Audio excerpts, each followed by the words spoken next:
Então, olha só.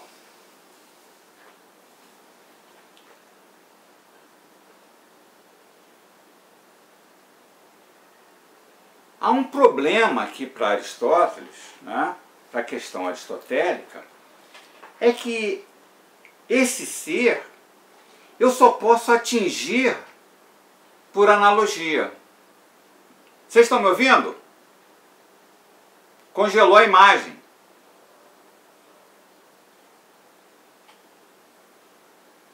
Estão me ouvindo aí? Alô? Vocês estão me ouvindo?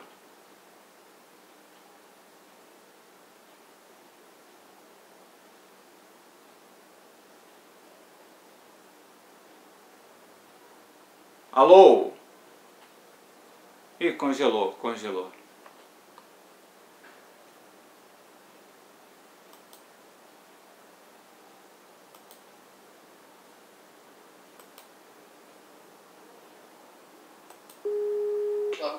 Oi. Não tive não. Alô? Não, caiu a ligação. Caiu. Tô ouvindo. Estão ouvindo, né? Homero, tudo bem? Tô ouvindo, Tá. tudo tranquilo aqui. Não é que caiu a ligação, o Rodrigo é que saiu da linha. Então vamos voltar aqui, né? Porque olha só. O problema aqui todinho do Aristóteles é que eu só conheço o ser, tá? Por analogia. Ele falou que ele é o banheiro. Tá? Eu só conheço o ser por analogia. Eu não conheço o ser nele mesmo. Tudo bem? Tá?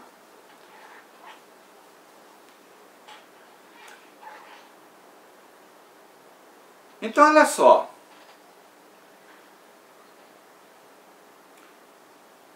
Nós vamos dar um corte aqui no Aristóteles, tá? E vamos para a Idade Média, tá?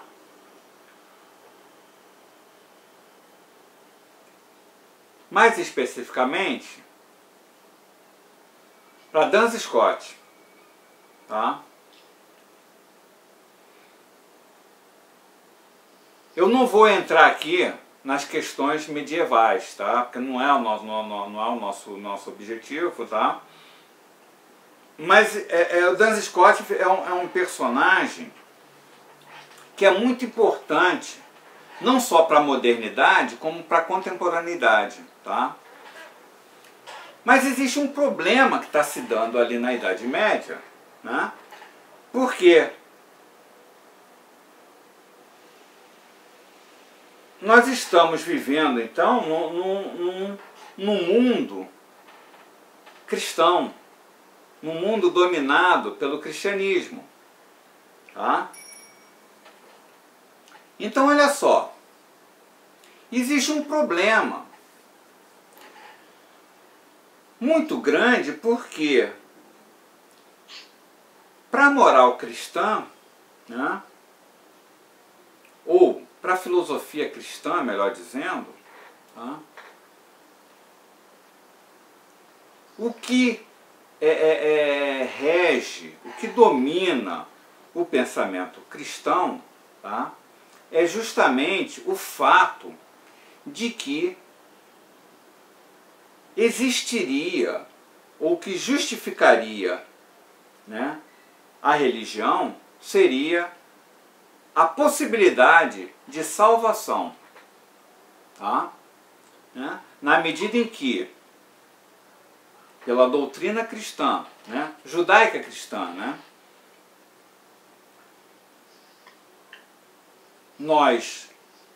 a nossa condição é a condição do pecado, né, tem a sua origem no pecado, tá?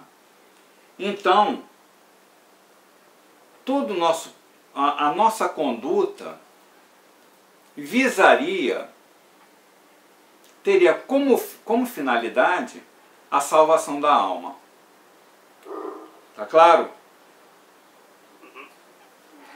Mas nós vimos que no caso do Aristóteles, a alma é a forma. Estão lembrados, né?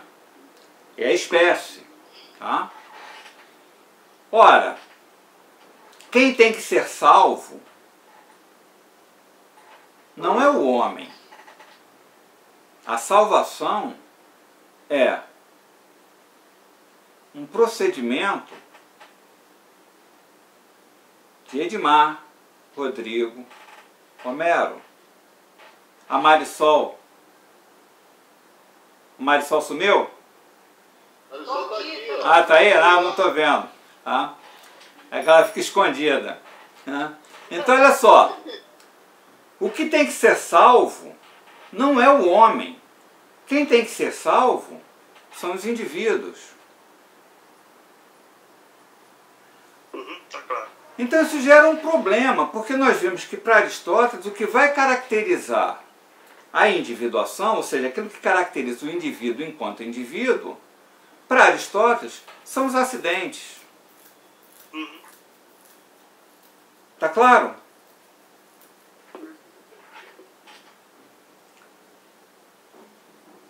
E nós vamos ver que há um problema para o pensamento cristão, tá? Que é porque além de um processo de conhecimento, vamos dizer assim, pela filosofia, ou seja, pela razão, né? Existe uma outra coisa que está dominando o pensamento, que é o que domina o pensamento cristão, que é a revelação. Tá? Então há uma questão, há um problema, vamos dizer assim, de casamento entre a verdade revelada, tá? Tá tendo um retorno aí da minha voz, se eu não me engano. Não, já passou. Então nós temos aqui um conhecimento pela verdade revelada, ou seja, pela palavra revelada, e um outro conhecimento que se dá pela atividade da razão. Tá claro? Então haveria aqui como que um abismo entre esses dois princípios de conhecimento. Tudo bem aqui? Homero, por favor, tu me corrige, que essa aqui é mais a tua praia, é esse terreno aqui, né? Eu tô entrando aqui de passagem, tá? Não, mas tá tranquilo, tá tranquilo. Tá. É até uma coisa atribuída ao Averroes, né, falsamente atribuída ao Averroes, pelos cristãos, né? O pessoal da Europa, né, da ocidentalidade, que é a chamada doutrina da dupla verdade. Você tem uma verdade em teologia que é perfeitamente válida e uma mesma verdade ou uma outra mesma verdade em filosofia que dista dessa verdade teológica e ambas são verdadeiras no final, né? É claro que isso é muito equivocado o pensamento do Averroes, mas ficou no chamado averroísmo latino, né? Vamos colocar dessa forma. Mas é por aí mesmo, tá 100%. Tá certo, então tá tudo bem, tu vai me corrigindo, se eu falar alguma besteira, tu me corrige, tu tem todo o direito de me corrigir, porque eu já disse, essa aí não é a minha praia, né? A teologia e a filosofia cristã, né? Ou seja, a filosofia medieval, não é o meu terreno, né? Eu estou passando por ali, né? É necessaríssimo, tá perfeito aí a tua incursão aí pela medievalidade. Né? Ah, bom, é bom. Então, olha só.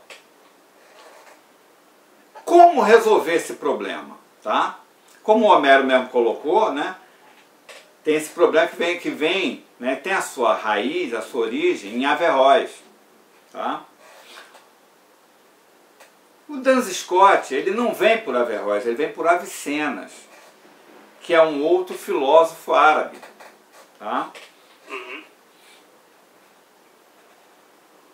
E ele vai primeiro colocar uma questão, tá? Que é justamente com relação à analogia. Tá?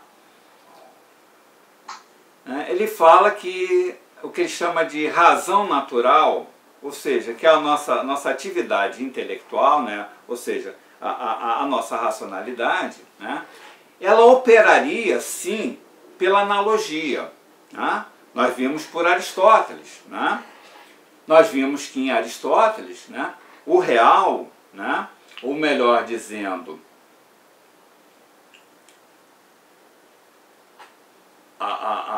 haveria um real individual, ou seja, físico, né? E do outro lado haveria um real metafísico, ontológico, tá? Mais lógico. Tá? Em Aristóteles eu tenho a forma, quando eu trabalho a questão da forma, né? Eu tenho a forma no sentido físico, né? Que é morfé, né? Que é a palavra grega morfé, né? Que dá conta da forma individuada, ou seja, a forma concreta, que nós podemos chamar figura, né? Daria conta da figura. E por outro lado, né? Nós teríamos a forma enquanto eidos, que é a forma que dá determinação à matéria, né? Ou seja, seria a forma interna, né? A coisa, tá? E essa forma interna, que é justamente aquilo que pelo processo de abstração eu entro em contato, ou seja, é uma forma analógica. Tudo bem? Tá? Então essa forma analógica é lógica. Mas como é essa forma que dá determinação à matéria, então essa forma ela é ontológica.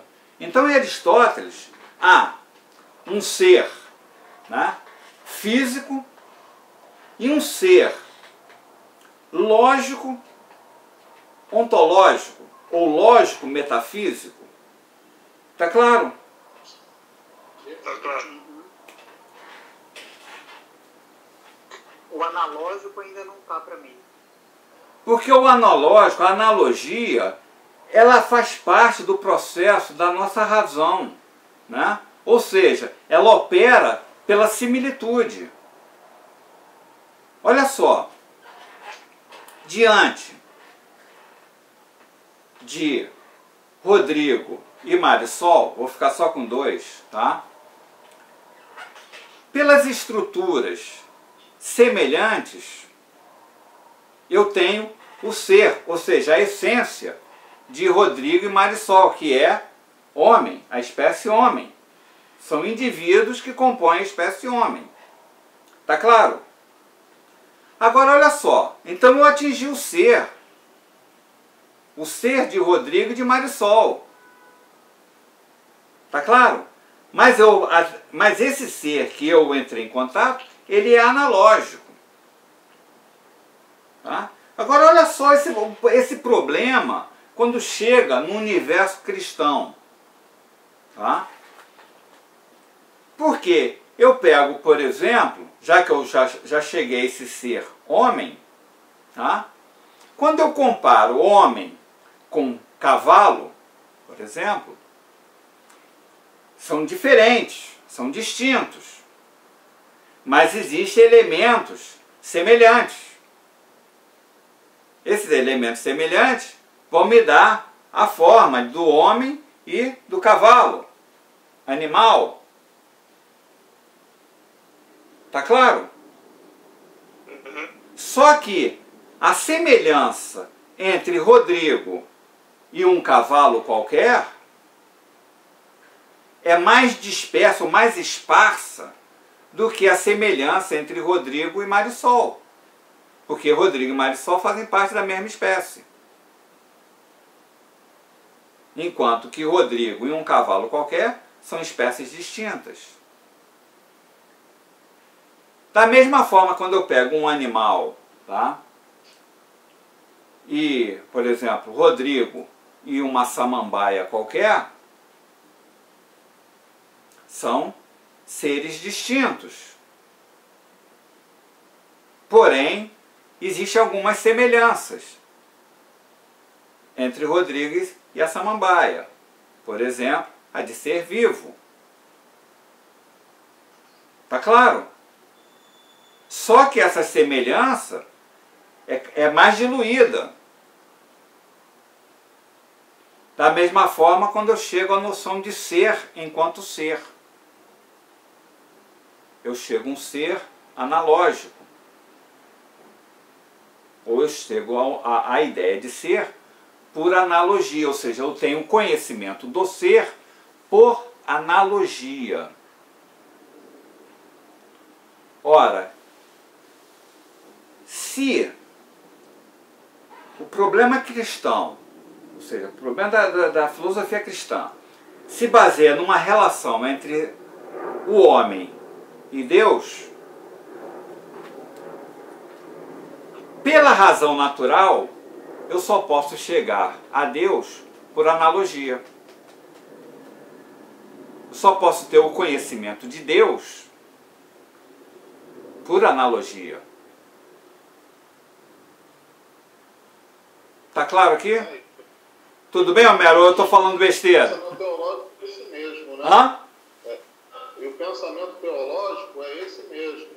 Hã? Ou seja, você só conhece Deus pelos efeitos que ele produz sobre a natureza. Né? Você não tem um conhecimento de Deus. Né? Até Santo Agostinho já nos coloca isso, né?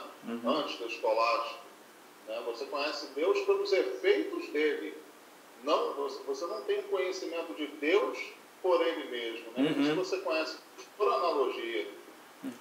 Na realidade são dois conhecimentos, né? Um por analogia, que é a atividade da razão, é o conhecimento de Deus pela razão, é um conhecimento analógico, e a outra forma de conhecer Deus é pela fé, é o conhecimento pelas Escrituras, é a palavra de Deus.